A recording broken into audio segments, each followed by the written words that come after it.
Espartza, bozeramailak argi eta garbi utzi zuen ez dela bilera horretara gerturatuko baldin eta gobernuak Euskal Herria Bildurekin apurtzen ez badu.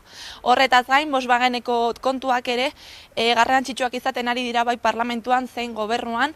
Gaur eguerdian elkartu behar dira Volkswageneko enpresa batzordea eta Nafar gobernua, hain zuzen ere informazioa eskatu dutelako Nafar gobernuaren eta Volkswagenen arteko proiektu horien inguruan. Esate baterako, Landabeneko poligonoan eraiki behar duten tren horren inguruan.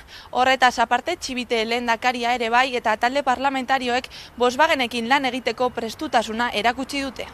Maria Txibite lehendakaria Nafarroako Volkswageneko presidente berriarekin bildu da lehen aldiz. Ospatutako bilera horretan foru gobernuak lantegiarekin eta langileekin duen konpromiso bera, Volkswagenek ere komunitatearekin izan dezala eskatu zion Nafarroako lehendakariak zuzendariari. Izan ere, lantegiaren ingurunea osasuntsua izan dadin, esekutiboak aurrera eramaten ari dituen inbertsio eta neurri ezberdinak ekarri zituen gogora Txibite lehendakariak. Esate baterako, Landaben poligonoan merkantziak garraiatzeko trenbide berria egiteko proiektua edo autoelektrikoen salmentarako bultzada.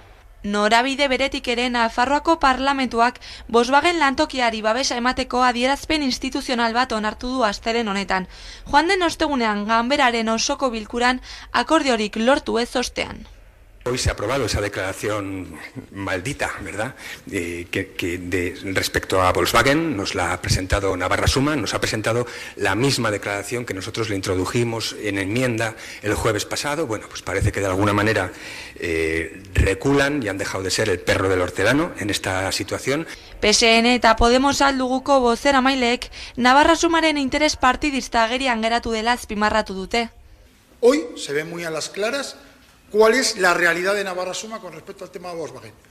Utilización política, embarrar el futuro de la planta. Respecto a Navarra Suma, yo creo que ha quedado en evidencia que sus angustias electorales pues, han hecho que pasen a ser ellos la noticia, ¿verdad?, en vez de la propia situación de la Volkswagen. Navarra Sumak aldiz bere burua defendatzen saiatu da. Desde luego, lo que nosotros no vamos a tolerar es que se cree empleo en Martorell a costa del empleo de Landaben. Dena den, onartutako adierazpenaren bitartez Nafarroako parlamentua Volkswageneko enpresa batzordearekin eta zuzendaritzarekin lan egiteko prestutasuna erakutsi du. Ekonomiarekin jarraituta Hego Euskal Herriko pentsiodenen mugimenduak astelehenean ere Iruñeko kaleak hartu zituen bankuetxeen zerbitzuen murrizketak salatzeko. Sandra Urrak emango digu informazioa. Iruñako pentsionistek manifestazio bat eraman dute aurrera bankuen zerbitzuen murrizketa salatzeko. Nafarroako udalketa kontzejuen federazioari txosten bat helarazi diote bankuen jardunbide desegokien berri emateko. Baina dagoeneko iragarri dutenez Nafarroako 42 udalek jardunbide desegoki hauek gaitzesten dituzten mozioak onartu dituzte. Modu honetan Iruñako pentsionisten mugimenduak hasiera eman dio ikasturte politikoari.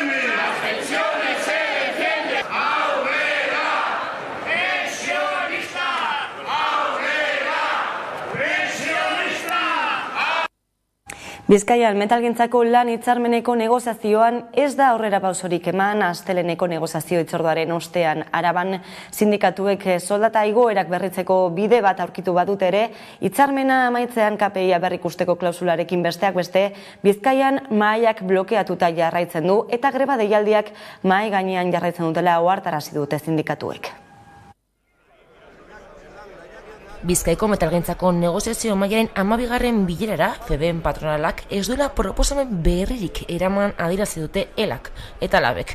Modu oso arduragabe batean, gaur beste aukera bat galdu du benetan mahai gainean edukiak jartzeko.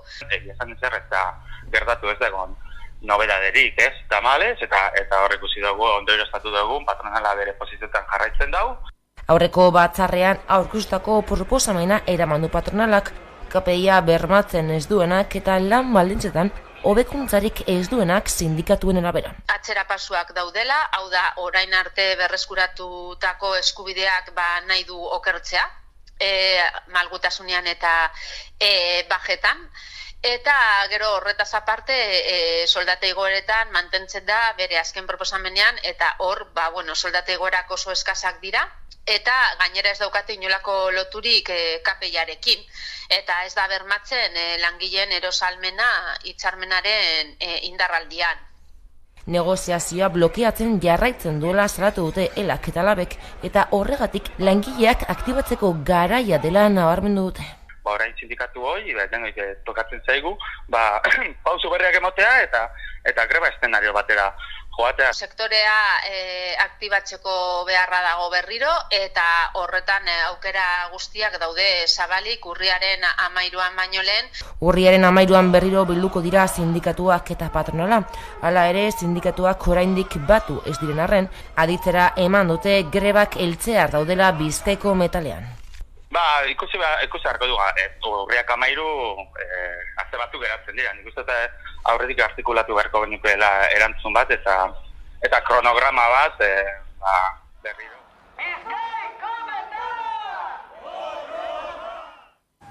Elak, labek eta Euskalgintzaren Kontseiluak Euskal Autonomia Erkidegoko administrazioa 15 urtean euskalduntzeko proposamenak aurkeztu dituzte. Esan dutenez, gehiengo zabal baten babesa du proposamenak eta langile publikoen erdiek hurrengo urteetan hartuko duten erretiroa sindikatuek eta kontseiluak momentu hori aukeratzat dute administrazioa euskalduntzeko. 15 urteko epean lanpostu guztietan euskarazko gutxieneko ezagutzak bermatuta egotea da helburua. Araba, Bizkaia eta Gipuzkoako administrazio publikoaren euskalduntzea arautuko duen dekretuaren inguruko eztabaida abiatu berri da. Bada testuinguru horretan, labek, elak eta Euskalgintzaren Kontseiluak administrazio zerbitzu horiek euskalduntzea helburu duten adostasunezko proposamenak aurkeztu dituzte. Eragileek adostutako bide horriak 9 neurri jasotzen ditu.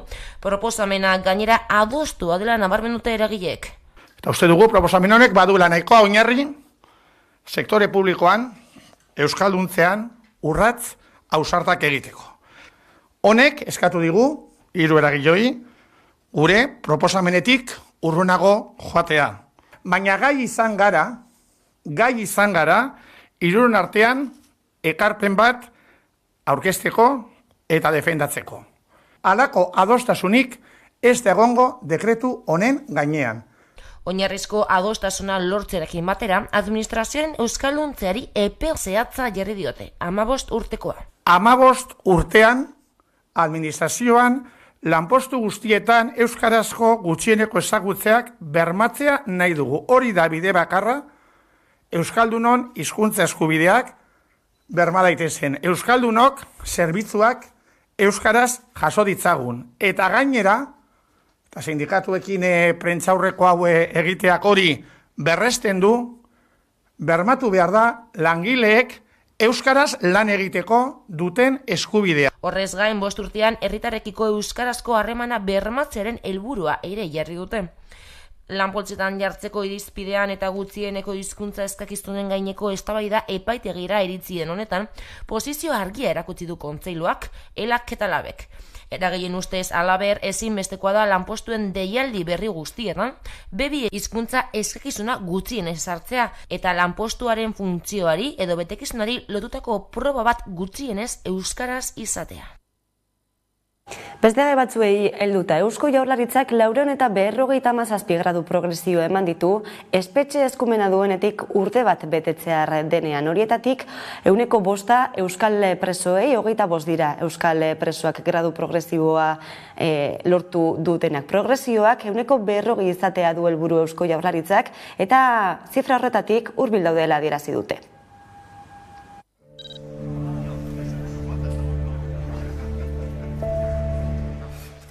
Ez dute zentzurik zabuelzpenek, ez dago tratamendu kolektiborik. Presoek ez dute inolako onura edo kalterik jasoko euskal espetxeetan. Etakoa izan ala ez.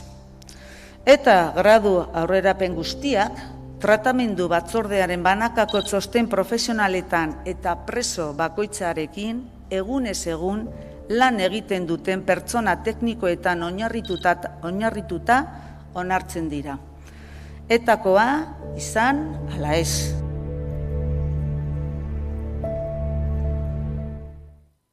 Eta dagoeneko abiatu da Irundik Bruselara errefuxiatuen eskubideen aldeko elkartasun martxa. Larun batean elkartuko dira Bruselan, 130 elkarte mobilizazioa egingo dute parlamentuaren aurrean, migrazio politiken ondorioak salatzeko eta migratzaileen eskubideen alde egiteko.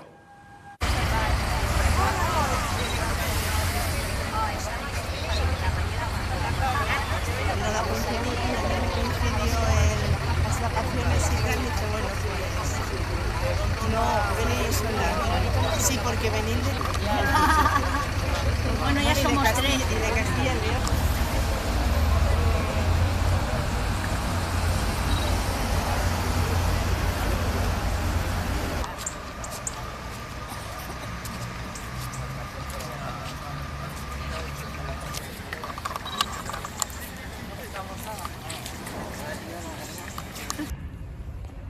Mugetan hiltzen diren pertsonak denuntziatzeko eta pertsona migranteen eskubideak errebindikatzeko.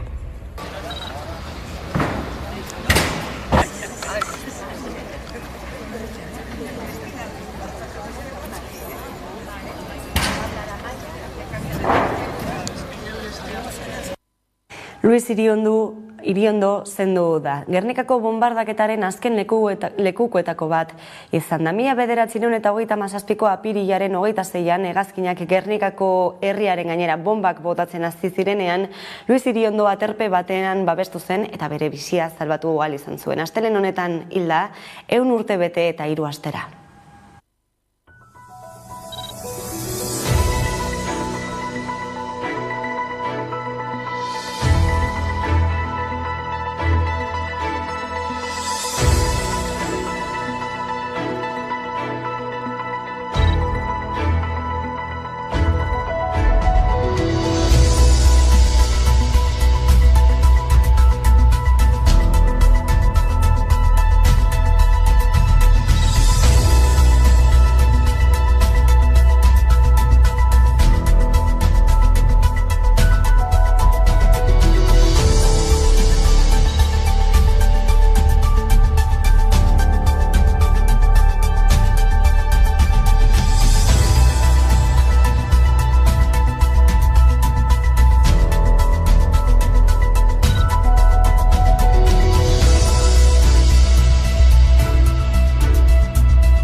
Eta memoria izpide efemeride bat ere ekarri behar dugu gaurkoan gogora. 1975ko irailaren 27an Juan Paredes Manot, Txiki eta Angel Otaegi Etxebarria etako kideak esekutatu zituen erregimen frankistak. Frapeko 3 militantekin batera. Erregimenaren azken esekuzioak izan ziren horiek eta hien omenez egun honekin gudari eguna ospatzen da.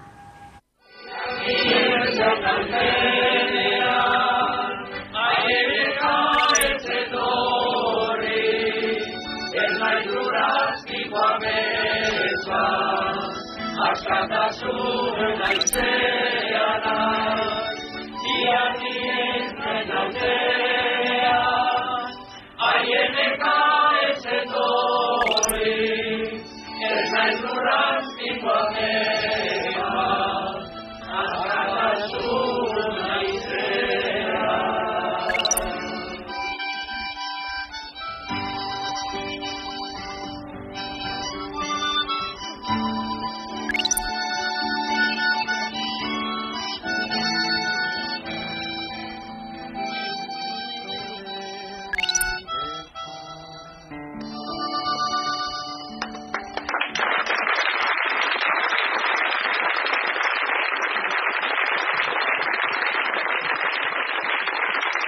Kulturalorrean agortu dira dagoeneko aurtengo bertsolari txapelketa nagusiko finalerako sarrera guztiak. Txapelketa getxon eta arrasaten abiatu zen asteburuan eta 8 bertsolariren arteko azken norgehiagoka ikusteko txartel guztiak saldu dira dagoeneko esan bezala. Ander Perez, Nafarroako bertsozale elkarteko kidea dugu pantaiaren bestalboan.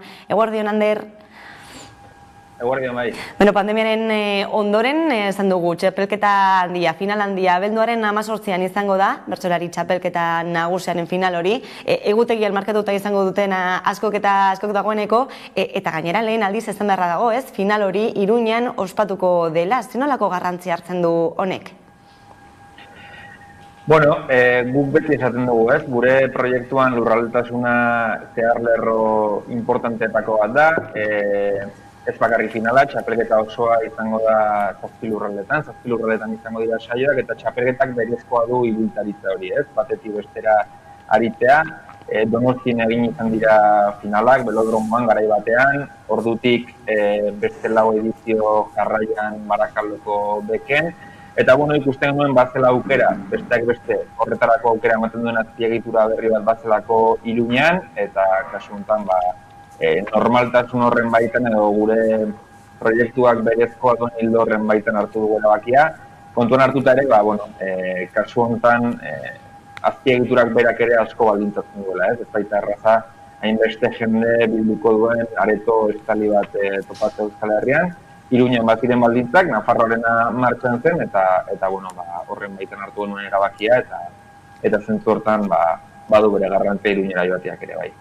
Aipatu dugu dagoeneko abiatu dela txapelketa hori, asteburuan getxon eta arrasaten abiatu zela hain zuzetzen moduz, joan dira lehen egun horiek batez ere ikusentzularen aldetik, ez? Pandemiaren ostean ere nabari delako, ez? Badirela, bazeo dela gogoak, ez? Bertsoak entzuteko.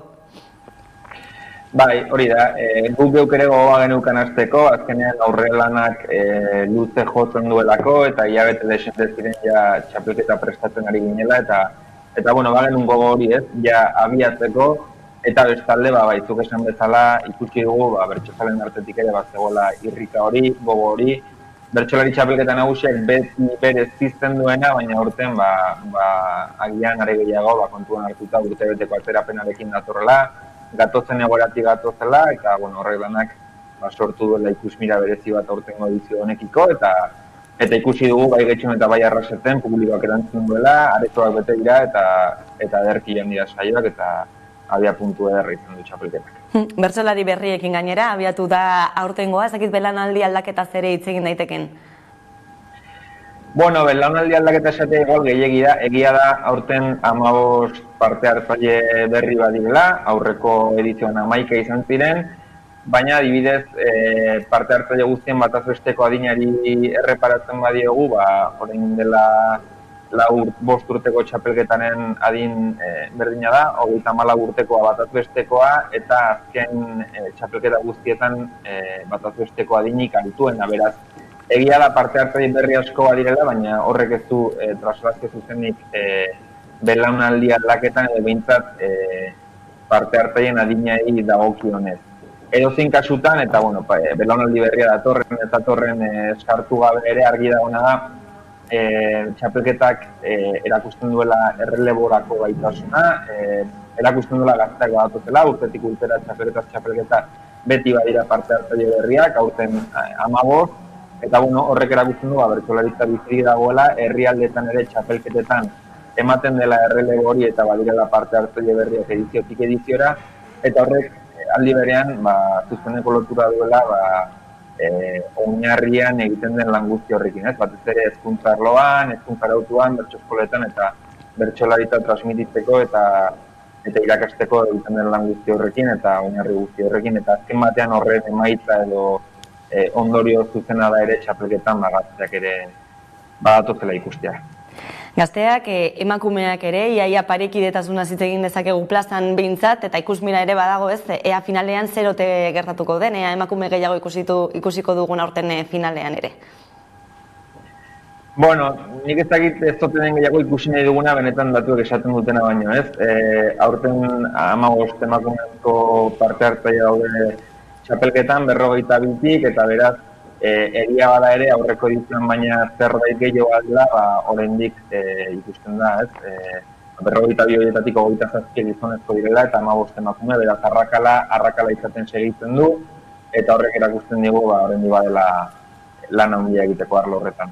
Eta beste berritasun bat ere, nahiko komentatua izan dena ez, kartzelako ariketari izena aldatu diozuela, hemendik aurrera ganbarako lana izena izango duela, zergatik izen aldaketa hori?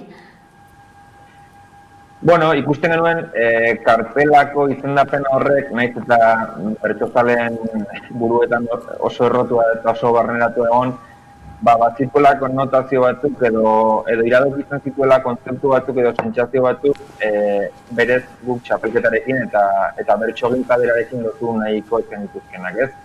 Kartela gogorra da, krudela da, isola ondo irabituzen du, iluntasuna eta bueno, ez genuen nahi bertsogintzak edo kasuntan txapelketako ariketa horrek halako kontzeptuekin loturarik izatea. Hortik prozesu bat abiatu genuen, iritzi batzuk eta proposamen batzuk eskatu ziren inguruan, eta azkenean horietatik ikusi zen ganbarak iradokitzen altzituela bestelako balore eta kontzeptu batzuk agian egokiagoak zirenak ariketa horretarako, eta horren alde egin genuen. Baina beste munduko garrantzirik eman gabe ere horri aldaketa hori egin da, agian uste nuna baina arreta gehiago ere erakarri du aldaketa horrek, eta neurri hortan ona ere bada, baina modu naturalean eman da pauso hori. Ander Perez, eskerrik asko gaurkoan gurean izategatik eta ederto joan dadila txapelketa. Eskerrik asko zuei. Eta Iruñean bertan, baina aurreko asteburuan ospatu dute San Fermin Txiki festa. Sandra Urranankideak emango du informazio guztia. Eta kulturari begira Iruñean gogotsu ospatu dute asteburu honetan San Fermin Txikiko jaiak. 2 urteren ostean bueltan izan dira Nafar hiriburuko jai herrikoiak, herritik eta herriarentzat antolatuta. Hori bai, aurten Iruñako udalak laguntzeko borondate falta erakutsi du. Izan ere, ez du kaleko komunekin eta esiekin laguntzeko prestutasuna erakutsi. Hala ere, kaleak jendez gainezka izan dira asteburu honetan Iruñako Alde Zaharrean.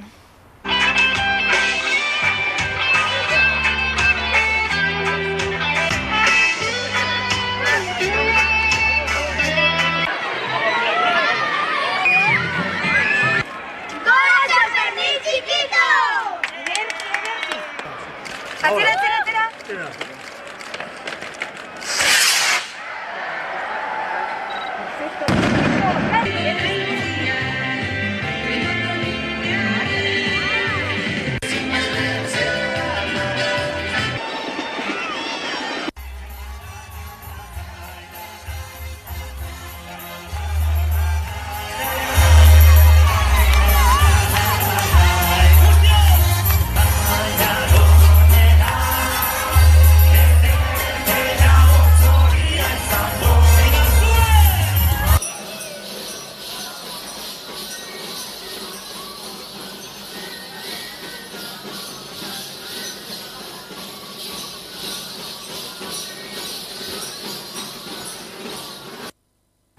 Guggenheim Museoak 25 urte bete ditu aurten, denontzako BBK Artea kanpainaren barruan, Euskal Autonomia Erkidegoko biztanleek doan bizitatu ahalko dute Bilboko museoa urriaren 25etik abenduaren 2 bitartean. Jarduera bereziak prestatu dituzte gainera urte hurrenarako.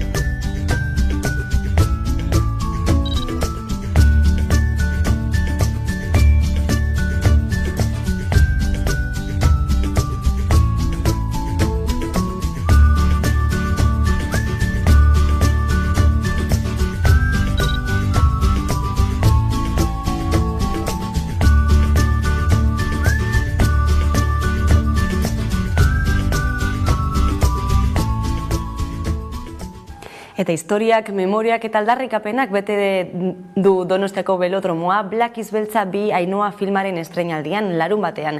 Hego Euskal Herriko zinemetan hilaren 30 aurrera gozatu ahalko da filmaz, eta Lapurdin, Nafarroa Beheran eta Zuberoan berriz azaroan 16 aurrera ikusi ahalko da. Galizian, herrialde katalanetan, Espainian eta Argentinan ere estreinatuko dute filma. Horrekin utziko zaituztegu eta laster itzuriko gara eguneko elkarrizketa nagusiarekin. Gaurkoan, gurekin izango dugu Itxaso Atutza, EAJaren Bizkaiburu Batzarraren presidentea. Orain arte.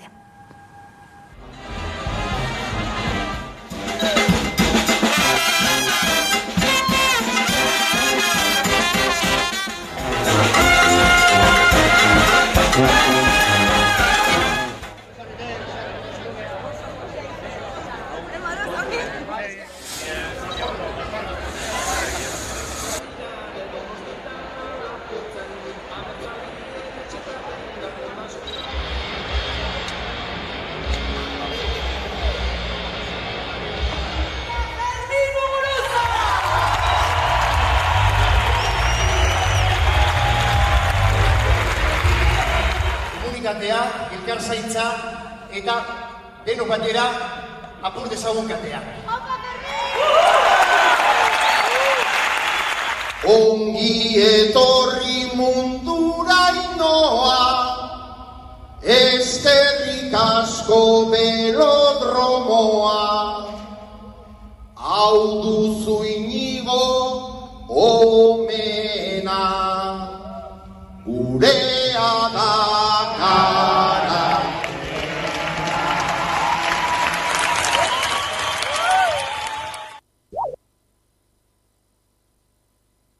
Zenbait eragilek ekotopak eta jardunaldiak antolatu dituzte Portugaleten iraiaren 30erako, urriaren 1erako eta urriaren 2erako. Azken krisia gure garaia lelopean eta bertan Euskal Herrian zein aldaketa egin beharko genituzken izango dute hizpide krisi ekologikoa erdigunan jarriz. Gertatu da, behintzat, hola masiboki eta baita ere eragile politiko sozialen artean, gehiengoen artean, halako lokartze bat bezala, ez? Eta orduan, bai, nik ikusten dut ezinbestekoa izango dela halako astindu bat, lozorro hortatik ateratzeko. Gaude arazo nolabait esateko zibilizatorio baten aurrean. Mende honek izango badu ezaugarririk izango da guk, edo ez guk, ekozidioa deitzen dugun arazo horri aurre egin beharra. Euskal Herrixen mugimendu ekologista oso borroka lokaletara mugatuta egonda. Bakoitzak bere lokaleko problematika erantzuten, izena HT gelditu eta bestelako borroka desberdinak. Eta badauela behar bat Euskal Herrian mugimendu ekologista osatu bat, edo, behintzet borroka danak txapelorokor baten baitan hartuko ditxuna. Topaketa hauek nolabait dira elkartu, ezagutu, lasai egon hizketan hainbat eta hainbat gaien inguruan, energia dela, elikagaia dela, infrastruktura direla eta bar, eta hortik problematika horren ezagutzatik jauzi hori emateko eztabaida edo planteatu zuzenian ja denon artean, ez? Hurbiltzen gean denon artean. Hau da, beharrezkoa da beste egitura bat, beste nola alako mugimendu edo plataforma edo dena delako bat elkartuko gaituena eta nola izan behar du, nola izan beharko luke horrek, ez? Hori da pixka bat ekotopaketen planteamentu, ez? Esango nauke, ekotopaketa honetan, 3 egunetan zier, hitzaldi eta tailer desberdinak egongo diela, Juanek esan dauen bezala, gai desberdinak ikutuko daudenak, bai klima, erregaiak, elikadura, eta bestelako tema edo gai batzuk, baina domekan ingo da asanblada ireki bat, bertan non parte hartzia ongi etorri izango dana, eta bertan ideia da proposamenak eta ideiak botatzia, eta hortik sortzia oinarri batzuk, ez dakigu espazio eragile egitura zerbait sortzera bidien. Hau da, abia puntu bat izan da, indarrak bildu, elkarrezagutu, orain urrats hori gauzatuko da topaketetan, baina gero beste hainbat urrats eman beharko direla irudikatzeko eta egituratzeko ze indarra eta ze plataforma edo ze mugimendua sortu behar deun.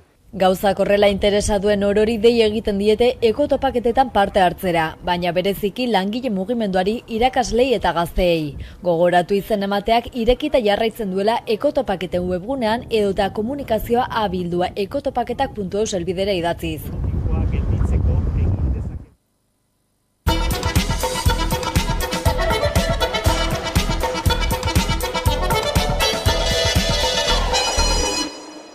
Eta gure legez eguneko elkarrizketari ate irekiko diogu, horretarako gaurko gonbidatua dugu gurekin Itxaso Batutza, EAJaren Bizkaiburu Batzarreko presidentea, eguerdion ongi etorri. Eskerrik asko. Bueno, igandean ospatu zenuten EAJaren alderdi eguna, pandemiaren osteko lehena, zer moduz joan zen? Ba, ikaragarri ondo. Gaina, uste oso gogotzu joan ginala danoken gozan alde batetik horrek normaltasuna erakusten ebalako, eta beste alde batetik gogoa geunkalako. Euskadi Buru Batzarrekoak aurreko urte bietan ere, gauza xumea izan bazan ere, zertzu egin gendun, baina hainbat jentek ezin izan eban. Eta izan zen, unkigarria, alaia bebai, betiko alaitasun hori somatu gendun barriro bertan zelaian forondan, eta, bueno, barrio ere bezarkatzeko momentua badakit, hori betentu zein behar dela, baina bezarkada asko gonzira. Bertan aipatutako ideia nagusietako bat izan zen berriro ere alderdien arteko itunen garrantzi hori azpimarratzea, ez? Baina nola artikulatzen da adostasun zabal hori oposizioko alderdiekin? Lehenengo, sarritan aiztuten dugun beste gauza bat egiten egunero, eta da alderdi politikoen arteko harremana, landu, sendotu eta indartu daiten bide horretan danok geure partetik aputxu bat ipinez da. Sarritan hitz egiten dugu honetaz, baina nik uste dut gero ez da horren beste agertzen behar bada komunikabideetan, baina alderdiek beharrezkoa dugu gure artean hitz egitea. Eta hitz egitea ez da legebiltzarrera goazenean, edo komunikabideetan gagozanean norberak beren abota, legebiltzarrean ere ikusi gendun lehen gogunean, sarritan bide bakarrekoa izaten da, ez da, edo zentzu bakarrekoa izaten da diskurtsoa. Elkarrizketak egon behar dira, kafe bat hartzen galditu behar dugu, horri bat hartu eta 3-4 gaigaz eztabaidatzeko denbora eta beta hartu, guzti hori egin behar da. Eta nik uste dut momentu ona dela hori egiteko, eta batez be, hemen behar bada, sarritan Madrildik datorren zarata hori, nik sarritan aipatzen dodan hori, edo horren eraginez guk ez dugu horren beste egiten. Baina uste dut, egindanean, onurak oso grafikoak izan dirala, bere garaian, EH Bildugaz lortutako esate baterako, udalaut legearen inguruko adostasuna, eta gero legearen onarpena, nik uste dut hortik betorri zala. Eta hori indartu egin behar dugu. Orain gauza garrantzitsuak daukaguz mai gainean, eta lege garrantzitsuak, eta behar bada bestatzuk lege espadira ere indarrean jarri beharko diran beste neurri batzuk. Eta nik ez dut ikusten momentu txarra danik horretarako, badak eta hauteskundeak dago zala. Baina emeko alderdi ikuste dut erakutsi dugula gehienak edo danok esango dut, gai garala hauteskunde aurretik ere, hauteskunde garaia ainur daukagunean ere, politika egiteko. Alderdien partetik prestutasuna ikusten duzu orduan?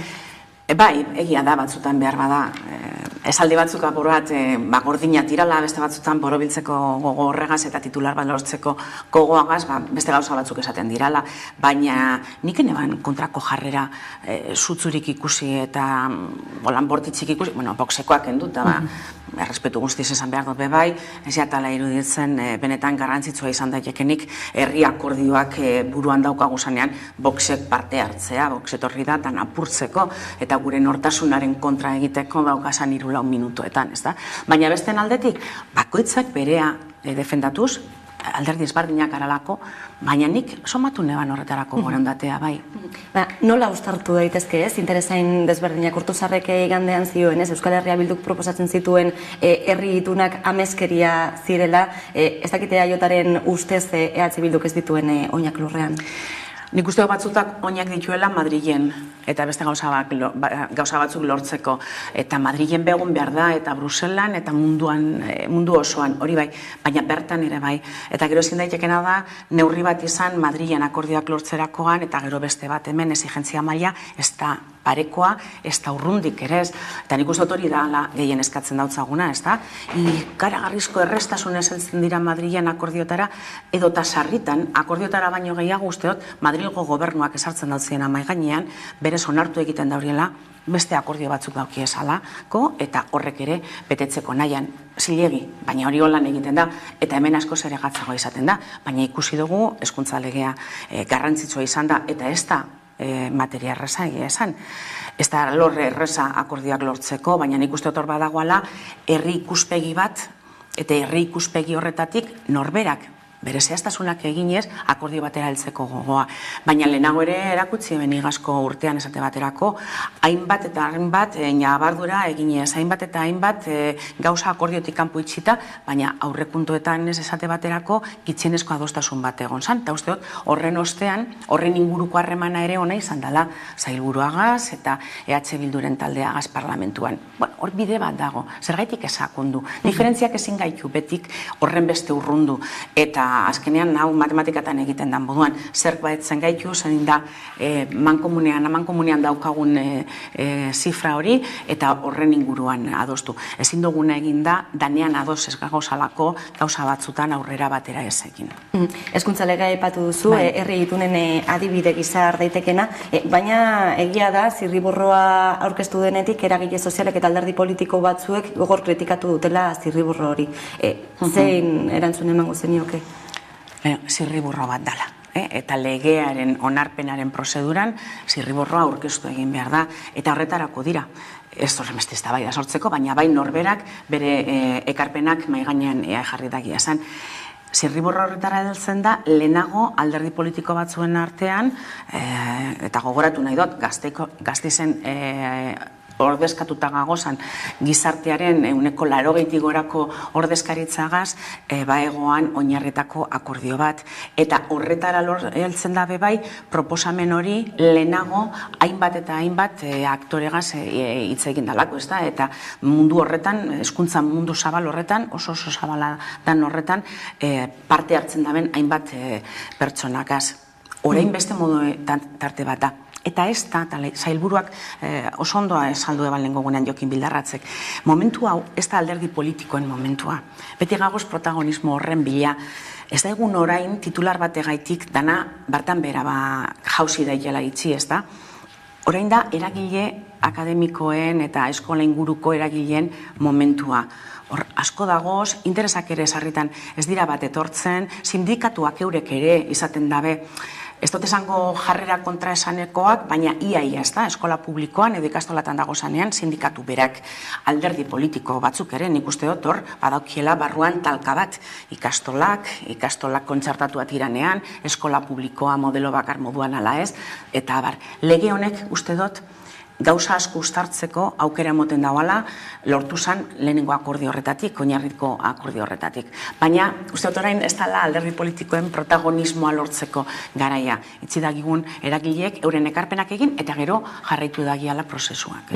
Herri itunez ari garela, energiaren gaiari nola heldu ere izango da erronketako bat hemendik aurrera. EAJak zen nolako eredua babesten du? Itu guk bai legebiltzarrean orain norte onartu diran legeetan eta lantzen ari diran lege barrian nik uste dut hori badagoala, baina beste inok aurkeztu dugu baino lehenago sailburuak eta sailburuak berak aurkeztu dutzen Espainiako gobernuari ere kontingentzia neurri batzuk hartzeko bidea. Hor bai behar dugula akordio bat eta nik behitu beste adibide bat, hor alderdi batzuk emondabe beste aurrera pausu bat, ez da, nik ikusten nene bana eta benetan postu nagoan, EH Bilduk egin dabana momentu honetan. Eta egia da, behar bada, helmuga danok daukagula argi, baina bidea da adostu behar duguna. Epe batzuk jarrita dagoz, 2030, 40, ito batzuk lortzeko, eta ikusten ari gara, ez hemen mundu osoan momentu honetan, gatzi biliko izango dela, eta arazoak izango ditugula, epe horretara hartutako konpromisoak beteta heltzea. Bueno, adostu dagigun bidea. Eta bide horretan nik uste dut, badago zalain bat gauza egin gehin kesanak. Eta azkenengo asteetan nik uste dut, EH Bilduk egindako aldaketa horrek, bide bat zabaltzen da bala benetan akordio batera heldu gaitesan. Helmuga argi badaukagu, eta zelako etorkizuna nahi dugun argi badaukagu, bidea adostu behar dugu. 0-100 zelan joan adostu behar dugu. Aldaketa aipatu duzu, Starcraft enpresa Norvegiarrak proposatutako bi proiektu eolikoen gainean ari zara, ez? Bilduk mantentzen du ez duela inolako jarrera aldaketarik izan. Bueno, norberak ikusi leike nik nire gorputza argal edo lodi bai, baina aldaketa ikusten badugu eta hemerotekatara edo bideotekatara joatea baino ez dago, ez da artzibutara ikusteko aldaketa emondala, ze antzeko proiektuak ez eskoa izan da belendik. Oraingoan badirudi Norvegiagatik etorri dan proiektu bat izanik eta gainera enpresa publiko batek babestuta horrek erabat aldatzen da bala proiektua.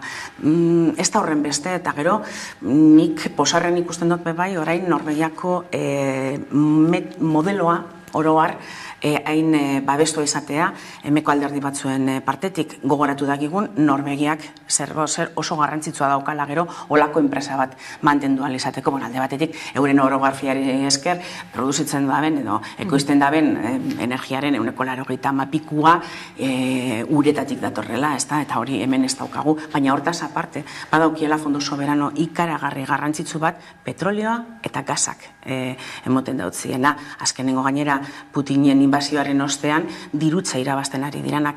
Herri nahiko pobrea zan Norvegia eta 76-79an hasi zanean ekoizpen horregaz aberastu egin zan eta horreri esker daukie orain fondori eta beste errestasun batzuk euren bizitza publikoan bebai.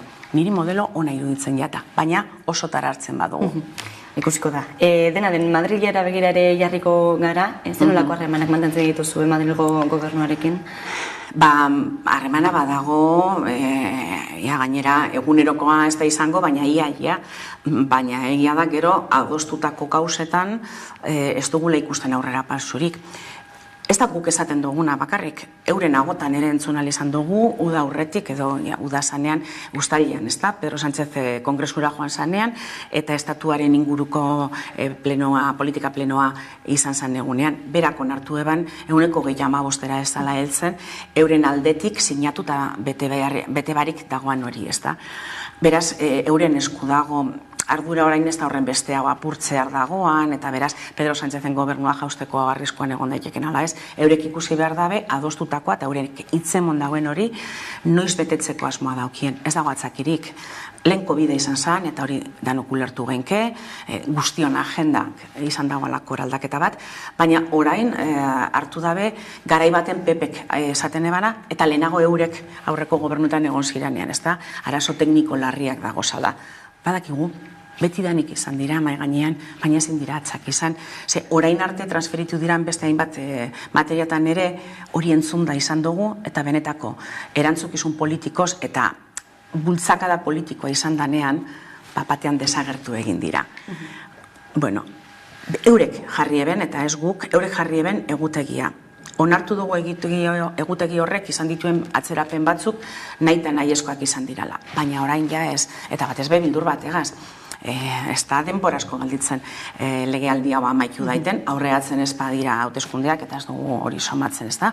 Baina epe horretan denbora izango ete dau Espainiako gobernuak hitzemondako guztia betetzeko. Lehenengo neurri ona uste ondala, gure azkenengo azarre deionen ostean, eurek deitu dabela eta badago zala Eusko Jaurlaritzagaz eta Olatz Garamendi sailburuagaz barriro harremanetan, ez da? Bera eta ministra.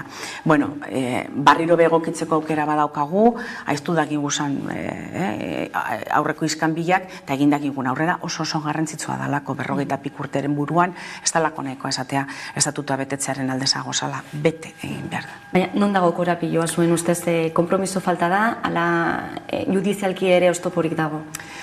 Ez, nik uste momentu honetan horrek teknikoak esaten dirala, mai teknikoak egoten dira transferentzietan lanean, eta zer gertatzen da, Espainiak bialtzen dauzen teknikoak olako batzarretara oindala 40 urte dira, ia, bueno, batzu jubilatuko ziren oinen ezkero, baina jente bera da, eta eurentzat transferentzia bakoitza, Espainiar estatuak daukan soberanotasun hori eta indar hori galtzea da nolabait. Eta beti gago sortira bika, eta bardin da zein dan gaia, ze batzutan gaien inguruan bakarrik ibili gara, ez da, gai batzuk behar bada, gure nortasuna eta gure identidade hori gehiago markatzeko aukera moten dauzkulako estatu bako nazio, baina estatu egitura daukagun ja nazio moduan. moduan, estatu barruan. Bueno, badakit eurentzat ez dela erreza, baina estatutuan dago, legea betetzea besterik, eurekain lege bete araztea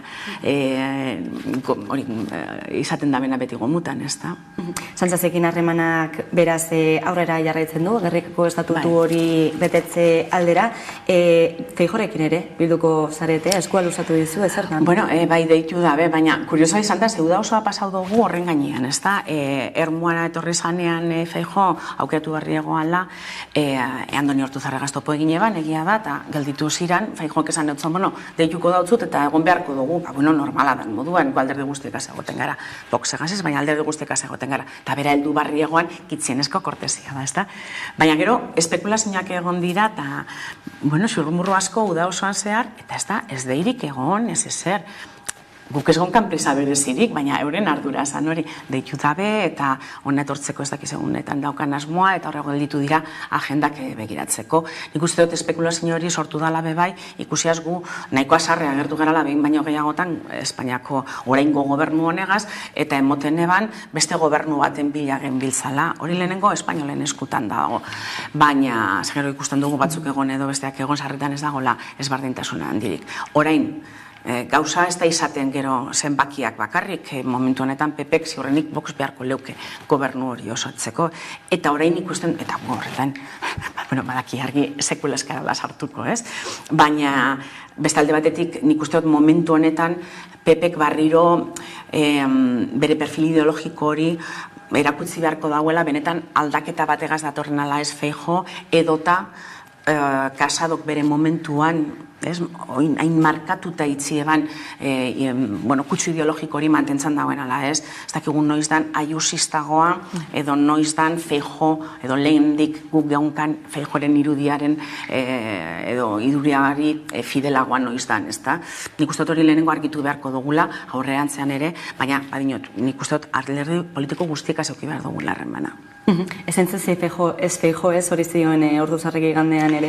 Haro, ez hemen gauzea da, nora arduratzen da gureaz, eta gu Madrilen ez gara ez Feijóren, ez Sánchezen ordezkari, gu gara hemen gure alderdiari boto emoten dautzien herritarren ordezkari, eta behinan zagozanean bardindan hori boto emon dautzen, hemeko gizartearen ordezkari alan behar danean. Bientzat da Espainiako alderdi politiko nagusi bientzat oso erreza da beti gu manejatzea olako edo gu sartzea olako jokoetan, ez da? Guk betik esaten dugu, guretzat honena izaten dela, Espainian ez daitela gehiengo osorik egon, holan betik behar izango gaituel, eta da, nor gehiago behar izango da ben, ze azkenengotan ikusi dugu alderdi bat baino gehiago izaten dela beharrezko, bai inbestidurarako, eta bai gero, legealdia luzea egiten da, segitzen hemen izaten da inbestidura, ben hori gainditu dozunean gero, astero lortu behar dozuz akordioak. Sánchezek hori gitzi zaintzen deu. Badirudi bere burua beti dagoala beste gauza batzutan, eta badaki gero martitzen arratzalde edo gaztenetan hasten danean deiak egiten boto bila eguen edo barikuko botazioetan edo egueneko botazioetan zerak dekretuak ataratzeko lortuko dauzala azkenean beti jartzen gaituelako amildegi horretan, ez da? Baiezkoa espada, behitu nor da torren. Bueno, 8aren kontua be alan amaitu zen. Sánchezek ere aspaldian azken hilabeteotan beste neurri batzuk hartzen ari da, batez ere ekonomiari aurre egiteko fiskalitatearekin lotutakoak, esaterako Euskal eskumenak kolokan egon daitezke neurri horiekin? Aurra aukeragoan, koloka hori benetan emoteko. Baina egia da eta onartu behar dugu beste batzutan asarre agertzen garenean asarre gagoz, baina honetan hasieratik eurek prest egon dirala hitz egiteko, eta badirudi komisio mistoan horretaz hitz egingo dala, eta adosteteko bide bat egongo dala, kontzertua errespetatuz egingo dala, banaketa hori azkenean, naiz eta eurek jaso dirua, gero ikusi behar dugu, zerga bada edo espada zerga eta beste modelo baten sartzen bada, zelan lortzen dugun gero diru hori ona etortzea, modelo apurtu barik, eta nik uste dut horretan bai, onartu behar dugu, azaldu dabela benetako disposizio ona, bai. Estatus politikoa berriaz, ez da hitz egin aurten politika orokorreko eztabaidan, behintzat lehendakariaren eskutik, agian galderak erantzunez bai, zeharka bai, baina ez da izan zutabetako bat. Alboratu da ideia hori? Ez, nik uste dut ez behintzat ardura hori daukagun alderdien partetik. Ez dut uste EH Bilduk bere agendatik kendu dauenik eta guk bez. Baina egia da behar bada aurtengo plenoa berezia izan dela momentu ekonomikoa oso berezia dalako. Ez dakit guztiz ikusi dugun ondino zen neurritan izango dan ezbardin, zen neurritan izango dan gogorra, baina uste dut ardura horregoala fokalizatuta. Ikusi dut bebai, beste alderdi batzuk, estatutuaren betetze horren gainean ardura, bentako ardura eukiela, eta uste otor badagoala beste adostasun bat. Joan gaitesan herri akordioak lortzen alderdien arteko harreman hori be lantzen, eta ikusi dakigun noiz gagozan momentu egoki baten barriro be, lehendik horren beste lan egindan ponentzia horretan dagoan lana barriro atara eta prozesua jarraitzeko. Da nik uste hori inok ez dagoela bere agendatik kendu. Gu behintzat ez. Lehentasun kontu bat izan da. Bai, nik uste baietz, bai. Bai, kasualidea izan dela, plenoa iraian izaten da eta horregaitik, baina bestela ez. Pandemiaren osteko lehenengo plenoa da, eta nik uste neurri ekonomikoak pisu garrantzitsu hartu da horrela. Baina arrazoia ziurrenik gizartean bertan dago, kalera urtetzen badugu, edo lagunek azbagagoz, edo familitartekoak azbagagoz, danok ikusten dugu, ez? Zein eta non dagoan ardura. Horrek ez dago esan nahi, batzutan sozialistak eta PPkoak esaten da horien moduan, orain garrantzitsuena hori dagoa, eta inorez dago bestean pentsatzen. Gu abertzaleak gara, bietan pentsatzeko aukera dago, eta gainera ardura auki behar du. Sozialistak aipatu dituzuela, eneko handozak adierazi du horren ostean, ez? Beraiek pesek beti defendatzen dutela estatutua eta autogobernua eta ez aldizka eaiotak egiten duen bezala, zer erantzun zenioke? Aldizka ez dakiz erdoan, Guadiana Espainian dago egia da, baina aldizka gau politikan noiz ez dau Eusko Alderdi Jeltzaleak estatutua defendatu. Sorreratik eta horren ostean, usteot, Madrilen egon garan legealdi guztietan gure botoak, batzutan 8, beste batzutan 10, orain 6, beti egon dirala Gernikako estatutua betetzearen alde. Hau da, gure botoak jarri doguz, lege bat, espainolak betetzen ezeben lege bat, bete daien noiz egon da utzune hori Eusko Alderdi Jeltzalearen defentsan. Nik ez dut esango eurek zer egin darien, baina noiz ikusi dau utzune hori Euskal Alderdi Jeltzalearen defentsan. Ez dugu egin, estatusaren alde lanean, estatus barriaren eta estatuto barri baten alde lanean, ponentzietan aritu garenean, bez? Gauza batek, ez teko zer ikusi besteagaz, edo behintzat ez dau beste eskluiente egiten. Ez da, urrundik ere, beraz, berak esan dagialen, nik ez dut ezagutzen.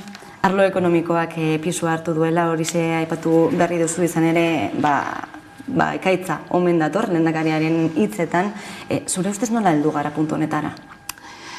Nik uste honegaz gertatu dela pandemiagaz moduan heldu gara gu eta mundu osoa. Horrek ez dau erresten gure egoera eta ez dauzko emoten erantzunik egin behar danaren inguruan. Behar bada horretan ere gu eskara oasi bat, baina bai gara herri txiki bat eta daukagun egoera ekonomikoa eta gure instituzioak daukien gaitasunagaz eta gaitasun finanzieroak ere beste modu baten aurre ikusteko aukera emoten dauzku, ezta? Horrek ez da inor lasaitzen, baina uste dut badaukagula behar bada 2008an eta 2013an ez geunkan egoera ekonomikoa ere. Baina heldu gara mundu oso heldu dalako, inflazioa ez da Euskadin gertatzen den gauza bakarra, eta beste herri batzutan oso larria. Nik hori uste dut garrantzitsuena dela ikustea egoera hau da, urrengo hilabeteak zelakoak izango dira, batez be negu partekoak, eta larrien ibiliko dan gizartearen parte hori zelan lagundu ikusita gainera, instituzioak eurek ere, eta datorren astean daukagu kontseilua, ez da, finantza kontseilua, diru gehiago jasoko da bela, inoz baina diru gehiago, baina konstiente dira bebai, diru hori datorrela azkenean, danoko gabiltzalako, eguneroko gauzetan, askoz ere gehiago gastatzen, gero gure soldatak horren beste igon ez tiranean, hor neurri bat aurkitu beharko dugu, eta renta paktu baten inguruan mintzatu zan lehendakaria lehengo egunean parlamentuan. eta ikusi beharko dugu bebai, zelan laguntzen dabean, deflaktazioa izan dugu, beste bat izango dugu urtarrietik aurrera parkatu, ikusi beharko dugu, olako neurriak gehi beste batzukaz, eta hor aldundiak eta jaurlaritzan lanean ari dira, orduan ikuste dut hortik zehose urtengo dala horrengo gunetan, guzti hori ikusita, larrien ibiliko dan jente hori, zelan laguntzen dugun, batxe luze hau pasatzen, ez da? Eta ikuste dut horretan egin behar dugula orain lan. Udal eta foru hauteskundeak ere gertu dira, eta pixkanaka, goaz jakiten ez, hautagaien izenak, Elisabet Etxanobe izango da Bizkaiko aldun nagusi izateko EAJaren hautagaia, zergaitik bera? Izango da, Bizkai buru batzarrak egin dautzo proposamen hori alderdikidei badago orain aukera, 3 buru batzarrek bakarrik proposatu behar da beste izen bat, eta eukiko gonke gehiago, 123 gara guztira Bizkaien. Perfil bat gaunkan, behin jakinda edo eta behin baiestuta, Unai Rementeriak zebala jarraitu nahi, oso lasaia izan da gaina elkarrizketa luze hori hilabeteetan, beragaz, eta da orain gelditzen den urteko lan hau, eta profil hori egin gendunean, iaia zuzenean urtetzen jakun Elisabet Etxanoberen izena, badeko eskarmentu handia eta esperientzia luzea eta ona gainera lan honetan, esaldun nagusi izaten, baina bai administrazioan oso ondo ezagutzen dau elkargoa, baina oso ondo ezagutzen dau Bizkaia, eta oso ondo ezagutzen dau herririk herri daukaguzan lehentasunak, beharrak, eta nik uste dut martxan dagozan proiektuak ere bai, ez da, behar horrei aurre egiteko. Beraz, ez da zerotik hasten, eta daukan prestakuntza ikusita, daukasan gogoak ikusita, eta alderdikidea da, eta nik uste dut, relazio hori ona izango dela, bai alderdiagaz eta bai gizarteagaz, horregatik gure bazkidei bere izena proposatu dautza. EAJaren hautagaitzak ezagutzen goazen, egin berean ari gara ezagutzen beste alderdi politikoenak ere, sorpresarik hartu alduzu? Behar bada Gipuzkoan, bai, neban uste Bilduk barriro lehengo hautagaiak iaia jubilatuta ikusten genduzanak barriro atarako ebazala, ez? Eta gero, Maialen Iriarteren kasua be, apur arraro egin jatan, legebiltzarrean paperona betetzen ari dalako, beraz talako Gipuzkoan bizi, ez dakit, baina, alan da guzti. Eta gero Bizkaikoakaz, asko ez, egia esan, Teresa La Espada lehen be hautagai izan zen, Bilboku udaletzean jente barria doa, baina ezagunak zirala, ez horren beste Bilduko ordezkaria, baina bai sozialista, eta momentuz uste dut, alkar ezagutzen dugun jentea garala, eta horrek lagunduko dagoela bebai kanpaina, lasaia izan deitela, eta batez be garbia, eta danok eukidogingun beta, benetan, konfrontatzeko, baina tonu honean, eta nik uste horrek bide bat zabalduko dagoela gero hurrengo legealdian, Eusko Alderdi Jeltzaleko diputatu nagusia izango dagoen Bizkaia honetan behintzat, politikan eta batzar nagusietan lan hona egin dakigun beste alderdi batzukaz batera. Baitxaso Antutza Eusko Alderdi Jeltzaleko Bizkai buru batzarreko presidentea, mila esker gaurkoan Hamaika telebistara gerturatzeagatik. Zeuei gonbidapena gaitik. Hurrengo arte. Eta tarte baten ostean itzuliko gara, eguneko solasaldiari ekiteko gaurkoan gurekin izango ditugu Maialen Ferreira eta Carmelo Landa, orain artea.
zara.